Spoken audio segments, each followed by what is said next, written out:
A questão diante de nós é então esta. A injustiça em Deuteronômio 28 a 29, capítulo 22, versículo 28 a 29, a Bíblia precisa ser revisada neste ponto, porque ela ensina algo injusto. Bem, possivelmente todos nesta noite estão a par das declarações recentes, não é, de um bem conhecido pastor batista da Convenção Batista Brasileira, seção São Paulo, muito conhecido na internet, que recentemente, há pouco menos de um mês atrás, em uma de suas pregações na igreja, declarou, entre outras coisas, que a Bíblia precisa ser revisada em seu conteúdo e atualizada. Bem, segundo ele, há na Bíblia casos de injustiça e opressão que são permitidos e sancionados pela lei de Moisés. Esse é o argumento dele, não só naquele sermão, mas já de algum tempo em outras declarações. Assim, segundo ele, a Bíblia não deveria ser tomada como a palavra de Deus.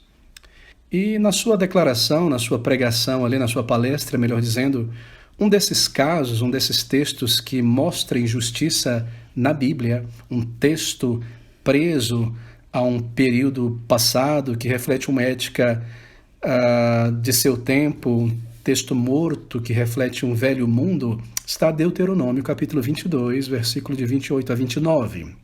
Bem, e a declaração desse pregador foi a seguinte, segundo ele, Deuteronômio 22, 28 a 29, está dizendo, se uma moça virgem for violentada por alguém e o estuprador for preso, for pego, se ela não estiver noiva de alguém, então o violentador deve indenizar o pai e ela será obrigada, ou ele, melhor dizendo, será obrigado a assumir a moça e casar com ela.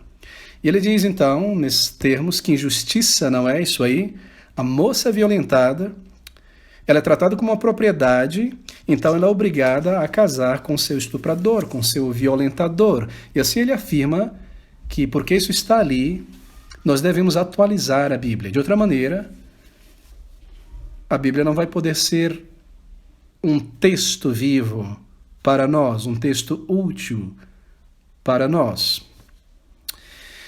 E ele afirma que, se nós não atualizarmos a Bíblia, para ser fiel então ao texto morto que é a Bíblia para ele, a lei de Deus, dada através de Moisés, nós teríamos hoje, se uma situação semelhante acontecesse, que obrigar alguma moça nessa situação a casar com o seu algoz, violentador, porque segundo ele a Bíblia está ensinando isso.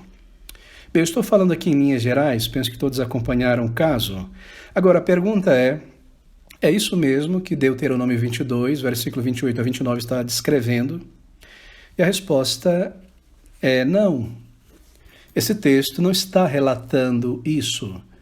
Nem a lei de Deus, ali em Deuteronômio, está ensinando aos judeus tal coisa, nem a nós.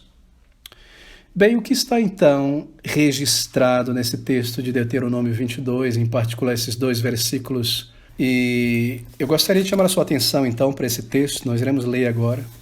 Quando um homem achar uma moça virgem que não for desposada e pegar nela e se deitar com ela e forem apanhados, então o homem que se deitou com ela dará ao pai da moça 50 siclos de prata e porquanto a humilhou, lhe será por mulher, não poderá despedir em todos os seus dias.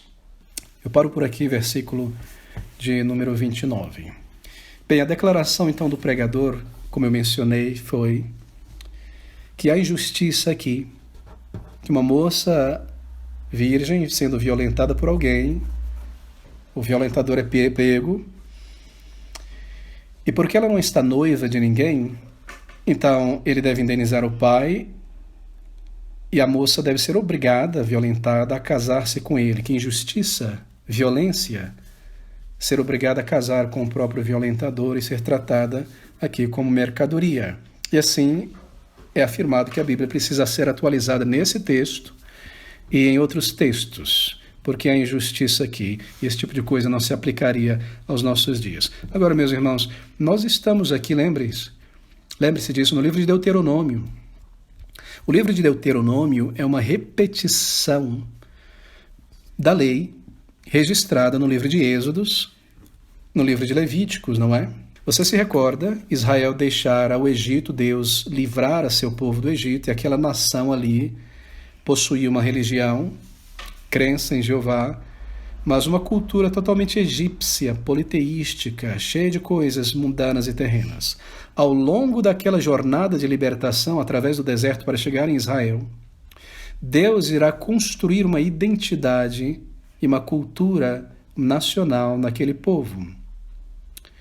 E aqui, no Monte Sinai, Deus entrega àquela nação os elementos que serviriam como um fermento para a construção, para afetar aquela cultura, aqueles homens, para a construção da identidade étnico-nacional de Israel.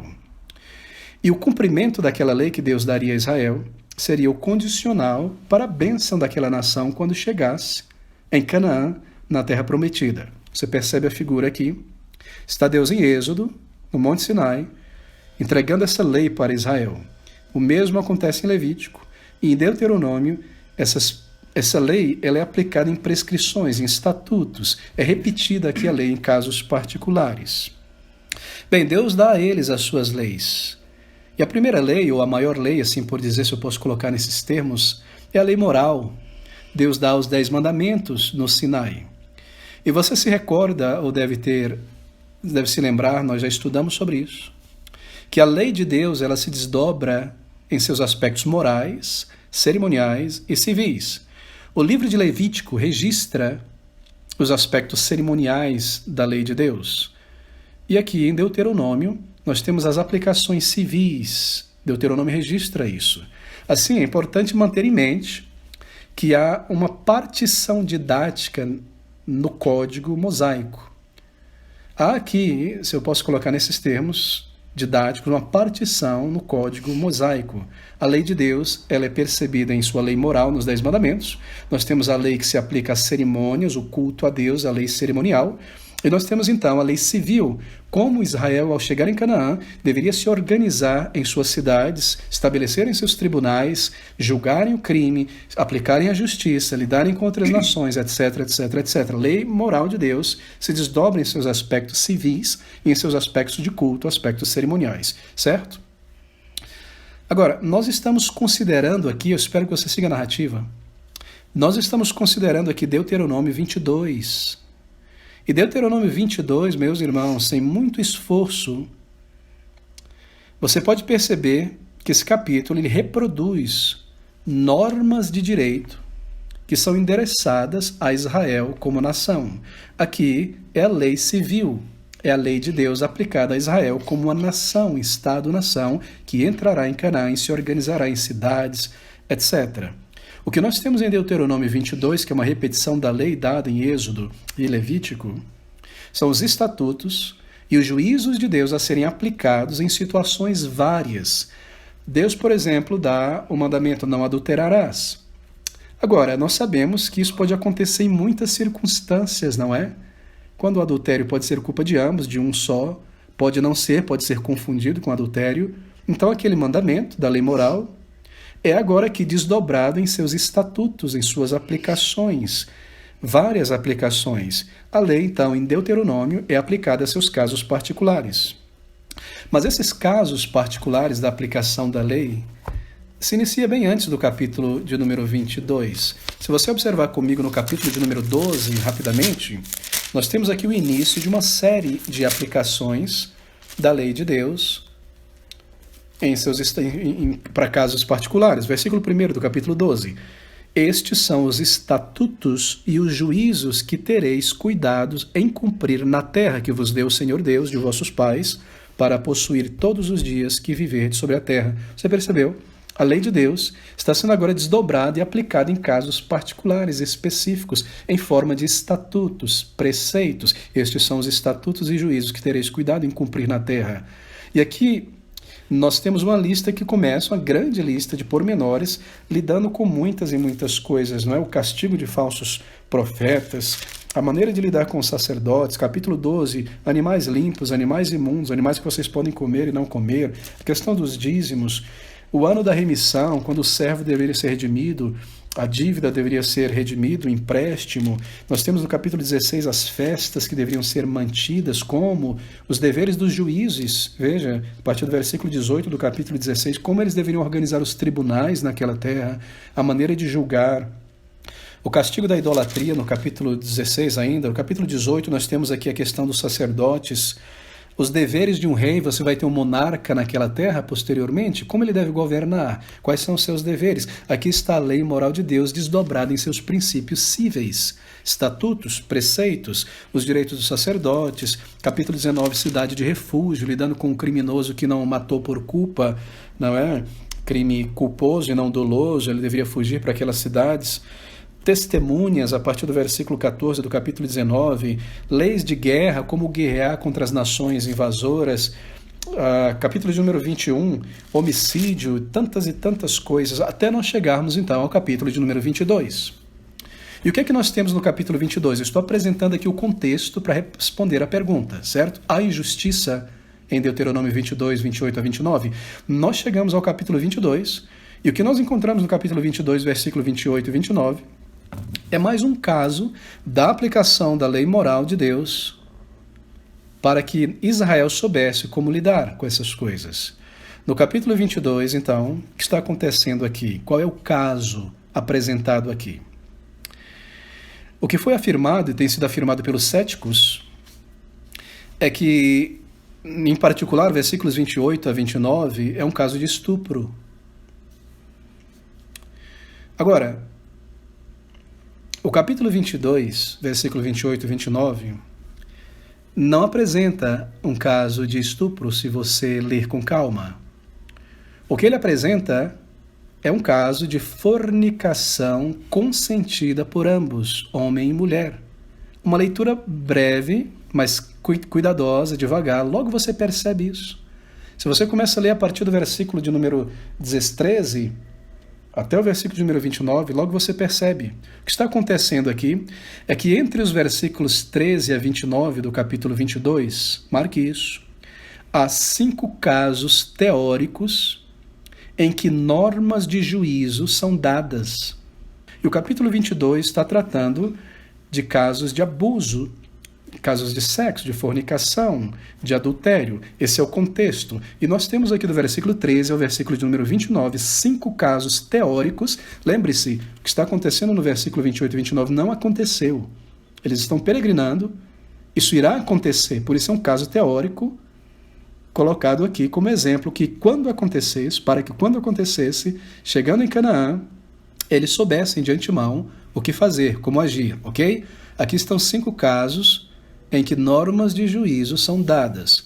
O primeiro caso, ele vai do versículo 13 ao versículo de número 21. O segundo caso, está só no versículo 22. O terceiro caso, versículo 23 ao versículo de número 24. O quarto caso, do versículo 26 a 27. E o quinto caso, que é o que nós estamos tocando aqui, versículo 28 ao versículo de número 29. Mas no caso quinto, versículo 28 a 29, o que é apresentado aqui é o caso teórico de uma fornicação consentida por ambos, pelo homem, pelo rapaz e pela moça. Não é uma violação, não é um estupro registrado aqui neste quinto caso. O que acontece no versículo 28 ao versículo 29, nesse quinto caso, é que o homem, ele seduz a moça e a moça consente com a sedução, aceita voluntariamente. Veja o versículo comigo, versículo número 28, quinto caso. Quando um homem achar uma moça virgem que não for desposada e pegar nela e se deitar com ela e forem apanhados, então o homem que se deitou com ela dará ao pai da moça 50 siclos de prata, e porquanto a humilhou, lhe será por mulher, não a poderá despedir em todos os seus dias. Certo? Aqui nós temos o caso de fornicação. Um homem seduz uma moça, a moça consente. Essa sedução, como eu mencionei, pode ter acontecido, o texto não nos diz, é um texto teórico, ele não vai se desdobrar em minúcias, mas isso pode ter acontecido por vários dias. Esse encontro pode ter acontecido num dia, depois se visto no outro dia, os dois se viram novamente, há ali um flerte, há ali um atiçamento, ou pode muito bem acontecer num determinado momento, numa festa, num encontro de famílias, e ela seduzida por aquele homem imoral, atiçada por ele, ela em sua própria concupiscência consente, dá espaço e aceita. Assim, o texto ele está sugerindo aqui a ideia de sedução. Vamos seguir agora o texto com calma para nós percebermos isso. Versículo 28. Quando um homem achar uma moça, bem, achar uma moça, achar aqui não significa necessariamente encontrá-la desprotegida, como no quarto caso, nos versículos de número 25 e 26. E se algum homem no campo achar uma moça desposada, e o homem a forçar e se deitar com ela, então morrerá só o homem que se deitou com ela, porém a moça não fará nada, a moça não tem culpa da morte, porque não havia ninguém no campo, não é? Versículo 27. Achou no campo, a moça desposada gritou e não houve quem a livrasse. Versículo 28. Quando o homem achar uma moça, esse achar do versículo 28 não é como o achar do versículo de número 27.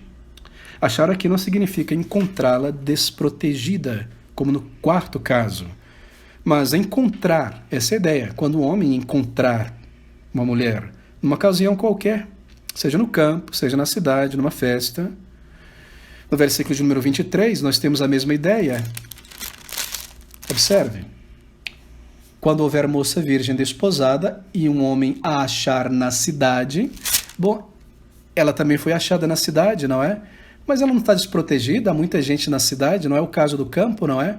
Achar aqui não é necessariamente o homem encontrou desprotegida num lugar isolado, não havia ninguém para socorrê-la, para quem ela gritar. Porque também o mesmo termo, achar, aparece no versículo 23, onde um caso específico de fornicação e adultério acontece na cidade. Então, achar aqui traz a ideia de encontrar. E esse encontro pode acontecer de muitas maneiras, não é? Ela não foi encontrada no meio do nada. Pode ter sido uma viagem, qualquer circunstância em que ela se veja com ele se veja com ela, e possa acontecer um flerte e ele a seduzir, dependendo da idade, ou da imaturidade, ou da concupiscência dessa menina, dessa moça, dessa mulher, não é?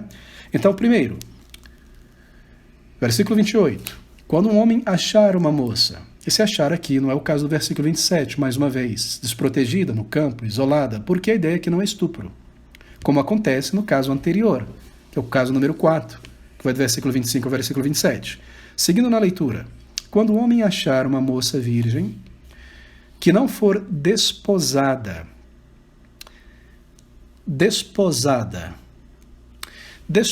meus irmãos, era um tipo de noivado. Ela não estava casada, mas ela estava desposada. Agora, marque isso, é um noivado muito mais sério do que o nosso noivado ocidental. O noivado do judeu era um tipo de contrato estabelecido entre o casal, que já era oficial, eles já estavam casados e a lei já vigorava sobre eles. Digamos que seria aí o casamento no cartório, não é? A lei já impera, a lei já tem jurisdição sobre o relacionamento. Essa é a mulher desposada aqui, certo? Agora, no versículo 28, observe que ela não é desposada, certo? Era uma moça solteira. A moça dos demais casos anteriores eram ou casadas ou desposadas. Seguindo a leitura. Quando um homem achar uma moça virgem que não for desposada e pegar nela, a palavra pegar aqui no hebraico é tapas, traz a ideia de carícias. Quando um homem achar uma moça virgem que não for desposada e pegar nela, no sentido de flertar fisicamente, carícias. Agora, a ideia aqui não é forçar ela, como no caso do abuso sexual do versículo 25. A ideia aqui é tocar, pegar, pôr a mão. Essa palavra, pegar nela, no original tapaz, se essa é a pronúncia correta, ela traz o sentido de carícia também, de manuseio. Significa muitas coisas no Antigo Testamento. Por exemplo, nós não vamos abrir, mas apenas mencionando, você pode verificar depois, em Gênesis 4:21, esse verbo, tapaz, ele é usado no sentido de manusear uma harpa ou flauta. É a mesma ideia traduzida aqui como pegar nela. Ou seja, não é uma ideia forçosa de abuso, de agarrar no sentido violento. Em Jeremias 46:9 é traduzido como segurar o escudo, manusear o escudo. Em Ezequiel 27:29, manusear os remos, remar. Em Amós 2:15, a mesma palavra utilizada para a utilização do arco. Lá em Provérbios 30, versículo 9, essa palavra traduzida aqui como pegar nela, é usada para tomar o nome de Deus. Assim, o verbo hebraico aqui, manusear, pegar, não indica nada sobre o uso de força. A ideia de força não é, digamos, inerente à palavra de forma alguma. Não é um texto que está ensinando violação carnal, estupro, abuso físico. E assim, essa mulher desse versículo, ela não foi forçada como a mulher do versículo do caso anterior, 25 a 27.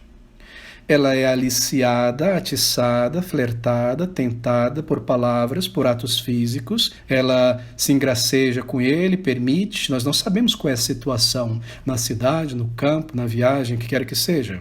Em outras palavras, ela consente com a tentação e ela aceita, então, posteriormente, o ato de fornicação.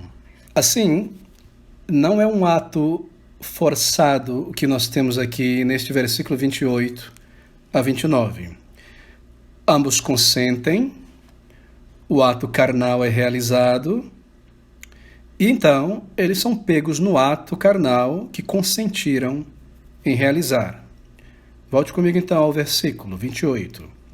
Quando um homem encontrar-se uma moça virgem, ou seja, solteira, não desposada, nem noiva, nem casada, e pegar nela, o texto constrói a ideia, não é? E se deitar com ela e forem apanhados. Observe ainda. E se deitar com ela. O texto não diz e forçar ela, mas se deitar com ela. Porque a palavra forçar, ela vai aparecer no caso anterior, no versículo 25. E se algum homem no campo achar uma moça desposada e o homem a forçar. Você observe, a lei está lidando com 5 casos. O caso de estupro é o caso número 4. E ali aparece a palavra forçar, que é a palavra hebraica shazar, C-H-A-Z-A-G. Mas aqui é se deitar com ela, junto com ela, algo consentido. Volte novamente ao texto.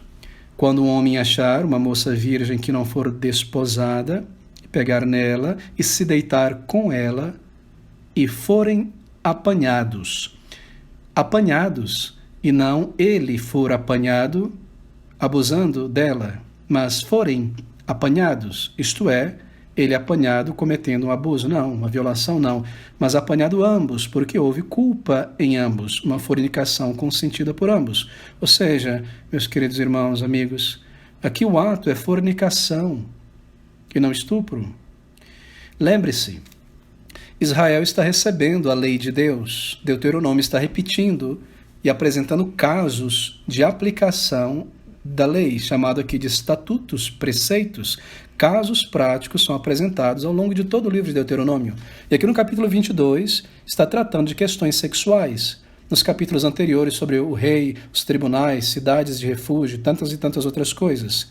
E aqui nesse capítulo 22, questões sexuais, nós temos 5 casos teóricos apresentados, teóricos porque não aconteceram, mas quando acontecerem, para que os juízes lá em Israel, quando chegarem, estabelecerem seus tribunais, saibam como proceder. Caso primeiro, versículo 13 a 21, é o caso de uma mentira e de uma prostituição, não é? Uma mulher fornicou, abandonou a lei de Deus, casa-se com um homem pretendendo não ter se encontrado com outro, descobre-se que é uma mentira e há uma punição. Ou um homem acusa uma mulher de ter feito isso, descobre-se que não é verdadeiro, que ela não fez, e há uma punição para o homem. Caso 2, versículo 22, o que acontece aqui? Um adultério com consentimento. A lei é aplicada. Caso 3, versículo 23 a 24, nós temos um adultério, mas de uma moça noiva, desposada, que foi feito com consentimento de ambos. Caso de número 4, um abuso sexual, uma violação. Caso de número 5, versículo 28 a 29, fornicação e vergonha social. Assim nós temos 5 casos. Já nesse caso do versículo 28, o quinto caso, a moça não estava desposada com o homem, não era noiva, e sendo tentada e atiçada pelo homem, consente na prática da fornicação. Agora, embora ela não estivesse desposada ou casada, embora ela não estivesse noiva, ela ainda estava na casa de seus pais. Ela pertencia, assim por dizer, ao seu pai e sua mãe, que as teve, que cuidava dela e que criava. E a lei determinava que ela deveria, em um determinado momento, deixar o pai e a mãe, se unir ao seu próprio marido e seria uma só carne. O mesmo para o rapaz. Devia deixar seu pai, sua mãe, se unir à sua esposa, seria uma só carne, certo? Embora ela não era noiva de ninguém, era uma jovem solteira, todavia ela estava sob a jurisdição dos pais, onde há uma lei que impera ali também, o cuidado, a proteção, os deveres. E essa lei foi dada por Moisés, que eles deveriam se guardar para o casamento, o rapaz e a moça deveriam se guardar para o casamento, para que depois, no casamento, legalmente, no círculo legal, dentro, ambos se tornassem uma só carne.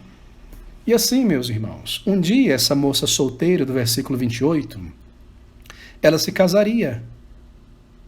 E o noivo, no período do casamento, pela lei, iria dar ao pai e à mãe daquela moça um dote por ela, certo? Era o que comandava a lei, em qualquer casamento. Esse dote era requerido pela lei, e era tido como algo justo, não é? Como algo justo. Por quê? Porque, lembre-se,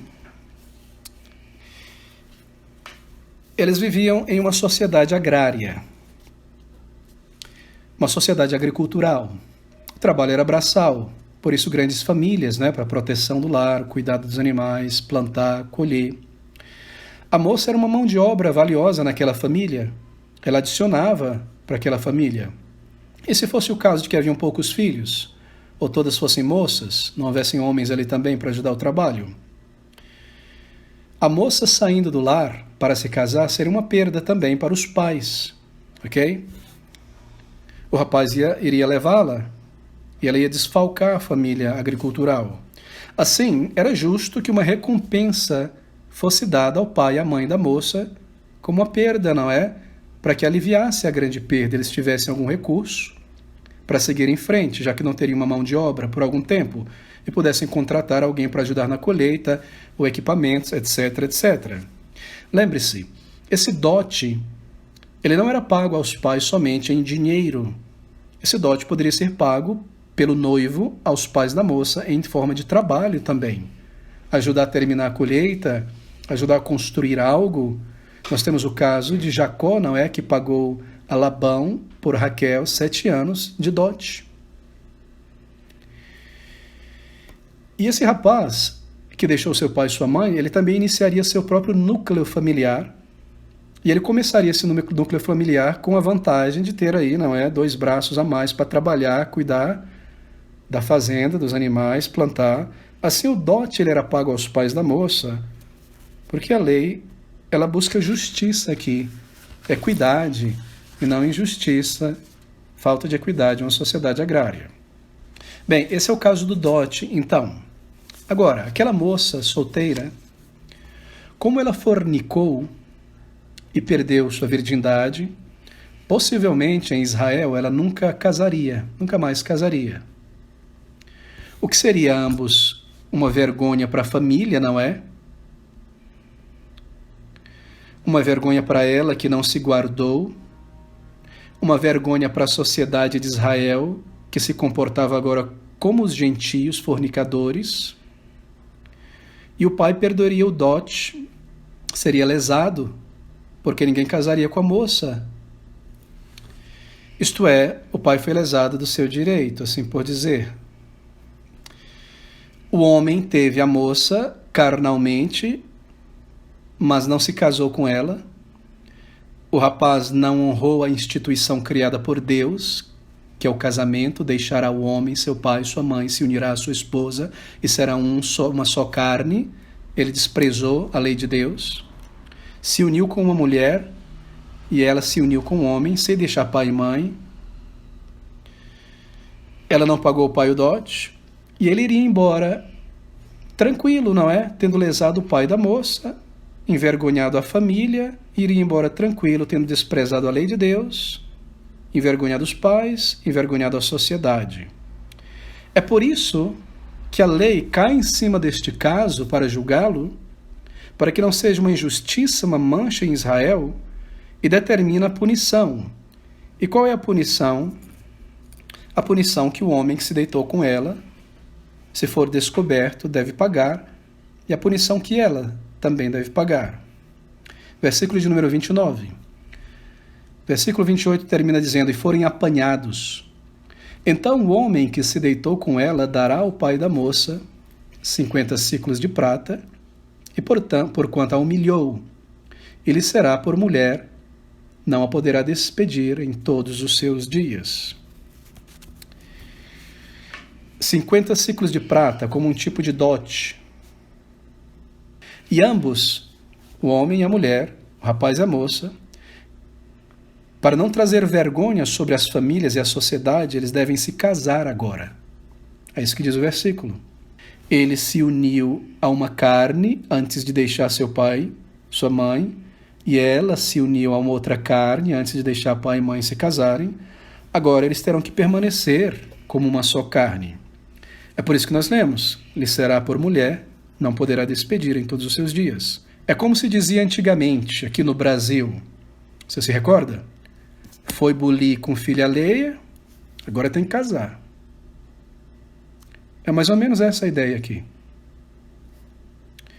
E uma vez que ambos consentiram em fazer aquilo, e foi descoberto, então terão que se casar, ou seja, ambos sofrerão juntos a vergonha do ato, e terão que passar juntos pelas dificuldades que trouxeram sobre si mesmos. Voltando, eu mencionei que Deuteronômio é uma repetição de leis já dadas por Deus em Êxodo e Levítico. E o que está acontecendo aqui em Deuteronômio 22, 28 a 29 é o mesmo caso já apresentado lá atrás, porque Deuteronômio é uma repetição. Veja comigo Êxodo 22, 16, onde nós encontramos uma representação ali deste quinto caso que nós acabamos de ver. Êxodo capítulo 22, versículo de número 16. Essas palavras. Observe como esse texto reverbera lá o texto de Deuteronômio 22, 28. Se alguém enganar alguma virgem que não for desposada e se deitar com ela, certamente a dotará, não é a adotará, mas pagará o dote, adotará e tomará por sua mulher, certo? É o que está acontecendo aqui. Aqui há mais detalhes, mas a situação poderia ter muitas irregularidades, né? Muitas variáveis. Observe, não há força envolvida aqui em Êxodo 22, 16. Ambos têm uma parte na culpa. É exatamente o que está acontecendo lá em Deuteronômio, capítulo 22, no versículo de número 28 e 29. Ambos têm a sua parte na culpa. De maneira que, mais uma vez, a acusação cética contra a palavra de Deus, seu amor, sua justiça, não tem fundamento algum.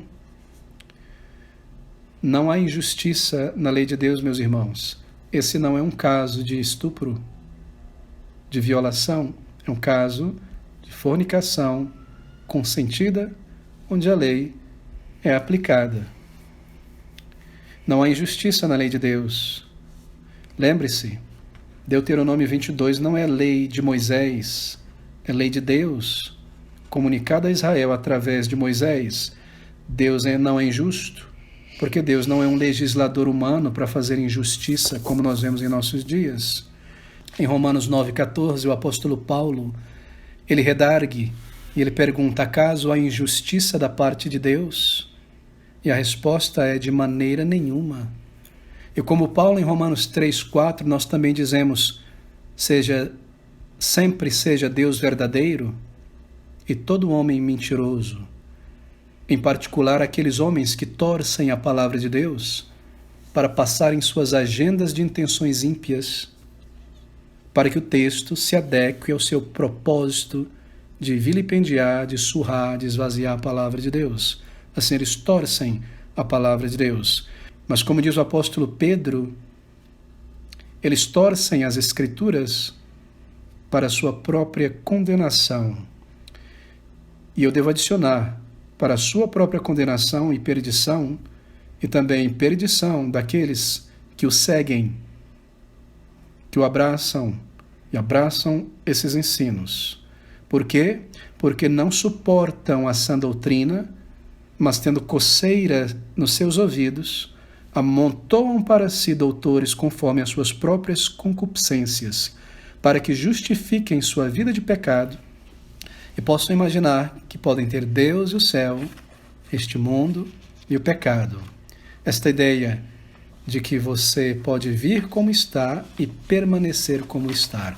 Não, você vem a Deus, a Cristo como você está, mas para ser transformado, para ser lavado, para ser regenerado, para ser feito uma nova criatura, para deixar o pecado, a prática dele, para ser um homem ou mulher separado para o Senhor. A palavra de Deus não é letra morta, ela não está presa à cultura. A palavra de Deus é viva, atual, não morre, não perde a validade. Ela é viva, ela é eficaz. O Senhor abençoe e aplique esses detalhes, essa palavra ao nosso coração.